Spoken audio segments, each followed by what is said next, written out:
What's good, YouTube? It's Tpob.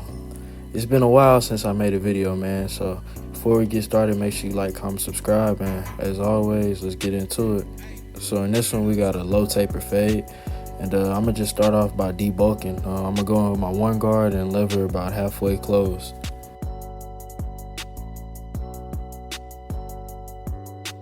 I always like to make sure I'm combing the hair out before I set in my first guideline, and I'm gonna set in my first guideline not too high to the point where I'm taking away the C cups, but I'm gonna go right below it, and then as I'm fading, I'll come in with my T liners and get the C cups. You know what I mean? Just make sure everything nice and neat.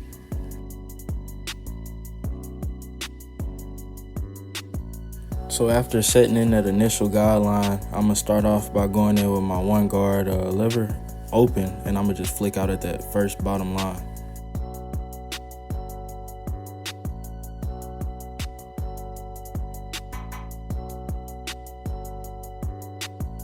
So remember, it's all a process, and once you get better at the process, you get better at cutting. So now I'm gonna go in with my lever open and flick out at that bottom line. I'm not gonna go above where I went at that one guard, because then it's just gonna mess it up. But I'm gonna make sure I'm staying at the bottom of the fade. But as you can see, it's starting to blend it in nice. So now to dig into the bulk of the hair, I'm gonna go in with a bigger guard, and I'm gonna go in with my 1.5 and just flick out at that bulk at the top to make sure it's just blending and it flows at the top.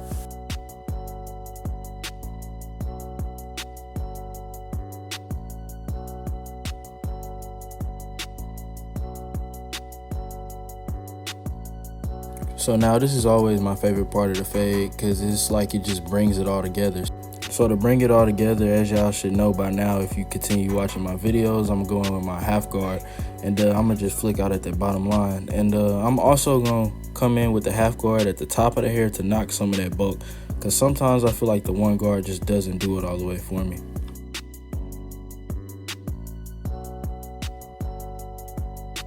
So like I said, to make sure I'm not taking away from the C cups, I'm gonna make sure I'm going in with my liners halfway through the fade.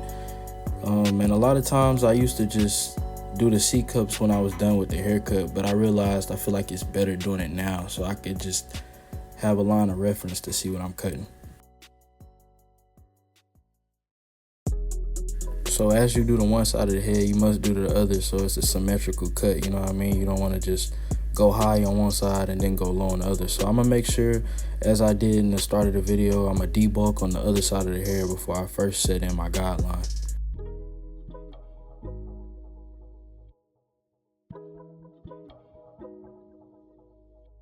So if you need to go back and check what I did on the other side, you can go back in the video, but it's basically the same steps. You see I'm setting in that guideline, then I'm going in with that one, and then I'm gonna just repeat the same thing I did on the other side.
So YouTube, if you made it this far, make sure you drop a comment. And we debulking, and we're to the favorite part of the haircut for me. So if you liking this video so far, make sure you dropping down below if you are still following along. So first, I'm gonna set in my guideline straight across the back of the head.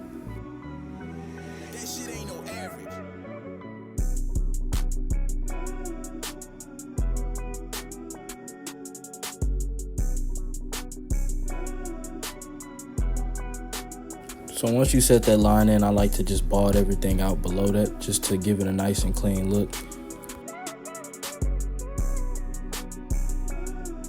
What makes the back so fun to me to cut is just that it just blends differently than the sides, in my opinion. So I'm still using the same process that I did on both sides. I'm going with my one guard, and I'm gonna flick above that line. And I'm gonna also debulk to make sure this hair is just flowing right at the top.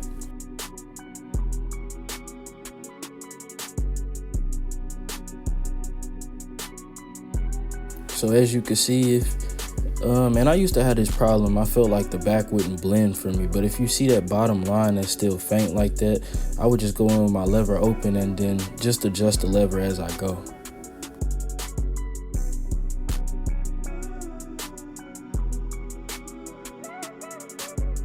So now I'm gonna go in my 1.5 and just flick out at that bulk. Because as you can tell, like the fade is nice at the bottom, you know, it's looking real solid, it's looking blurry, but I just need to make sure I'm getting the top of the hair so the bulk is just blending into the lower part of the fade.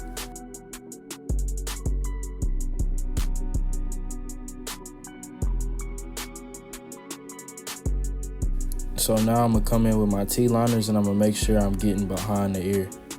And me personally, I like to make sure that I'm not pressing too hard with my T-liners because I don't want to create any scabs or cuts, but I also want to just be nice and gentle. I feel like the softer the touch, the crispier it comes out.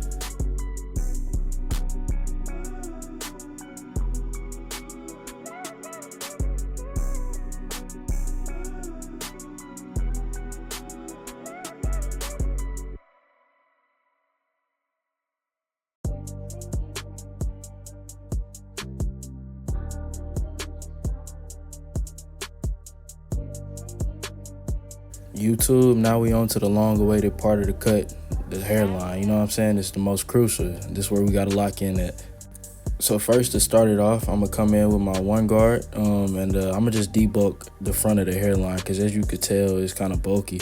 And he has a front taper, but I don't want to just come in and just line it up. And as you could tell, like the front taper doesn't match the sides, you know? So I want to make sure I debulk first before I come in with anything.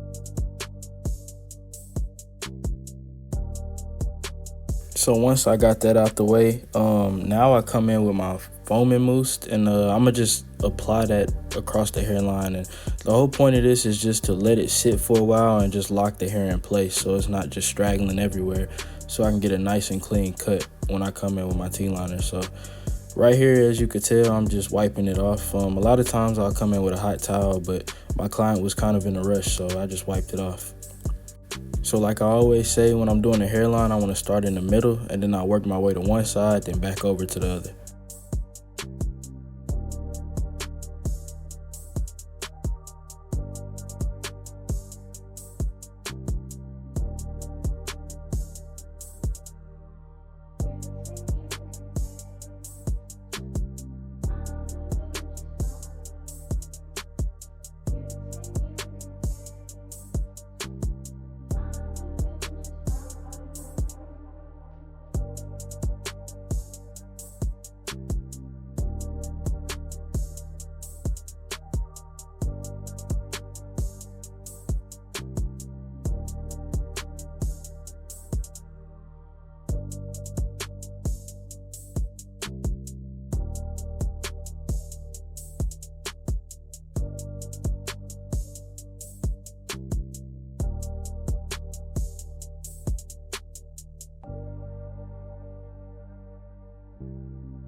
YouTube. So this is the end of the cut. Make sure y'all like, comment, subscribe, and the final results coming up. Yeah, man. I hope y'all followed along, and I hope them cuts crispy.